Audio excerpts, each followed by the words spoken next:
Assalamualaikum warahmatullahi wabarakatuh. Selamat pagi anak-anakku kelas 7C dan juga 7D.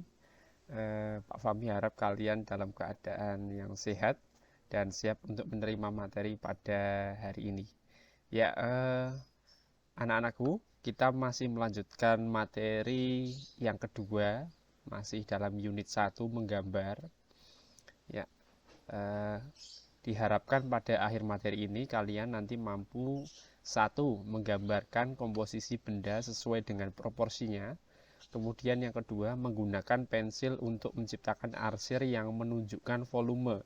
Jadi kalau di pertemuan yang sebelumnya kalian itu diminta atau kita belajar menggambar pola atau bentuk geometris datar ya, tidak bervolume. Nah, untuk kali ini kita nanti akan belajar menggambar benda-benda yang bervolume. Ya. Selanjutnya komposisi alam benda. Ya. Menggambar alam benda adalah menggambar objek alam dan benda yang terdapat di sekitar kita ya, seperti keadaan yang sebenarnya. Nah, jadi pada materi kali ini kita akan belajar untuk menggambar alam benda. Ya, alam benda itu adalah objek-objek alam dan benda yang ada di sekitar kita, ya apapun itu ya. Kemudian, nah materi berikutnya yaitu benda bervolume.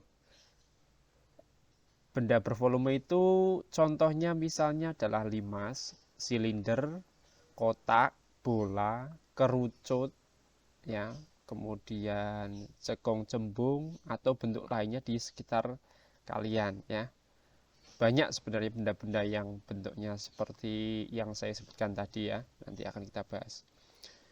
Kemudian contoh menggambar alam benda. Nah, ini adalah salah satu contoh gambar dari alam benda ya. Nah, ini di sini di bagian kiri ini adalah gambar yang sebenarnya, gambar asli ya. Di situ ada 3 benda atau 4 benda ya, dengan yang bawahnya ada 4 benda dengan bentuk yang bermacam-macam ya. Ada yang bentuknya kubus, ada yang bentuknya silinder dan sebagainya. Nah, kemudian digambar hasilnya seperti yang sebelah kanan ini. Nah, kalian bisa melihat beberapa contoh menggambar alam benda di Google ya, dengan cara mengetikkan still life drawing ya, still life drawing di Google ya. Silahkan ketik saja, nanti keluar banyak sekali contoh-contoh gambar alam benda.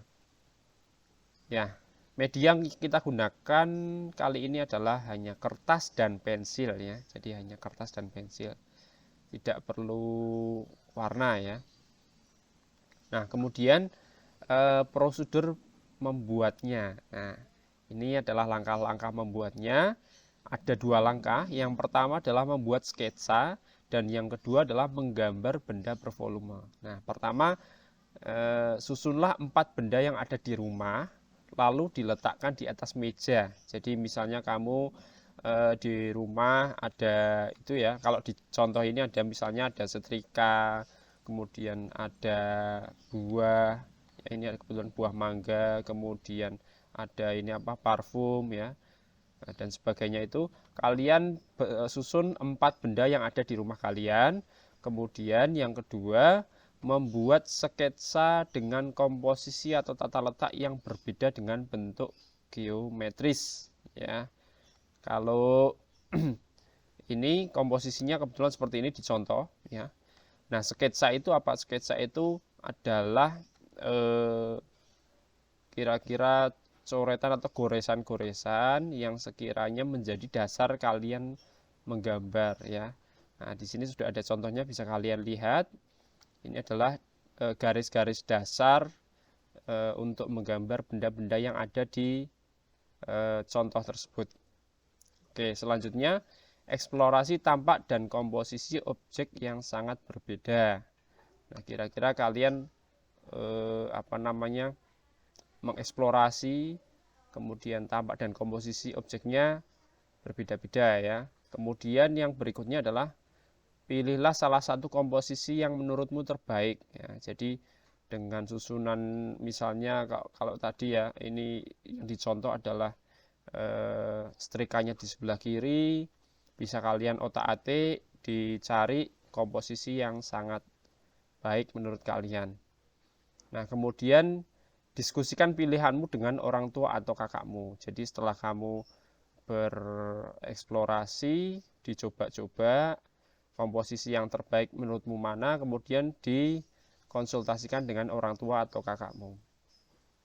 Kemudian langkah yang kedua adalah menggambar benda bervolume, ya. Yang pertama, mengamati dan menandai pada sketsa area gelap terang. Jika mengalami kesulitan, boleh menggunakan bantuan senter pada kamera ponsel untuk memahami area gelap tersebut. Jadi misalnya contoh di gambar ini ya, contohnya kira-kira ini nanti yang akan bagian menjadi gelap itu adalah, nah ini yang sudah diberi tanda silang ini. Nah ini sudah diberi tanda silang di contohnya. Nah inilah nanti yang diberi tanda silang ini yang menjadi area gelap. Ya, nanti untuk bisa diarsir ya. Oke.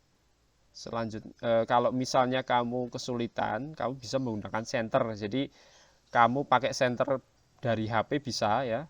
Kamu senter misalnya dari samping kanan atau dari samping kiri. Nah, nanti kan kelihatan bagian mana yang gelap, mana yang terang. Nah, itu kalian nanti ditandai ya dengan tanda silang boleh. Kemudian gunakan garis-garis bantu untuk membuat gradasi dari area gelap ke terang ya. Bisa dibuat garis setelah ditanda silang ya, supaya lebih jelas lagi. Nah, kemudian selanjutnya diarsir dan akhirnya komposisi alam benda yang dibuat terlihat memiliki massa dan volume ya.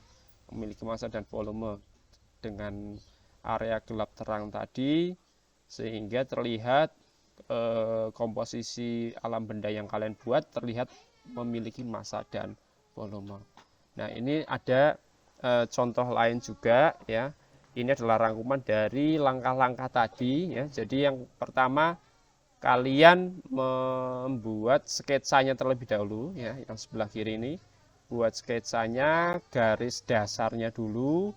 Lalu yang kedua, kalian tandai area gelapnya sebelah mana, dibuat garis, kemudian diberi tanda silang seperti ini.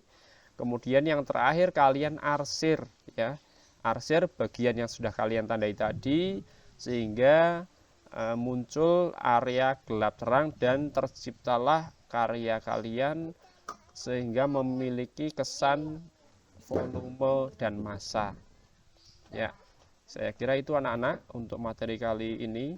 Nah, tugasnya adalah satu, membuat gambar benda bervolume sesuai dengan prosedur tadi ya. Saya ulangi lagi. Nah, ini yang tadi seperti contoh. Pertama, kalian membuat sketsanya dulu, garis dasarnya. Kemudian yang kedua, kalian membuat kira-kira area gelapnya yang sebagian mana, kalian tandai dengan silang dan garis. Kemudian yang terakhir adalah mengarsir bagian yang gelap. Nah, setelah itu tugas yang kedua adalah difoto ya, hasil karya kalian difoto lalu diupload di link Google Form yang ada di Google Classroom ataupun di grup WA Seni dan Prakarya kelas 7C dan kelas 7D. Jadi untuk upload tugas tidak harus dari Google Classroom ya, karena yang Google Form yang ada di Google Classroom ataupun di grup WA itu sama. Jadi kalau kamu mengumpulkan tugasnya dari yang ada di grup WA, Google Form yang ada di grup WA juga sama saja, tidak apa-apa ya. Yang penting diupload di Google Form.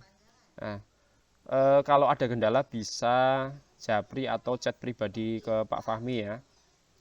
Baik, saya kira itu anak-anak untuk materi kali ini. Sekali lagi, kalau ada masalah, ada kendala, atau ada yang perlu ditanyakan, silahkan chat pribadi ke Pak Fahmi ya. Sekian dari saya. Wassalamualaikum warahmatullahi wabarakatuh.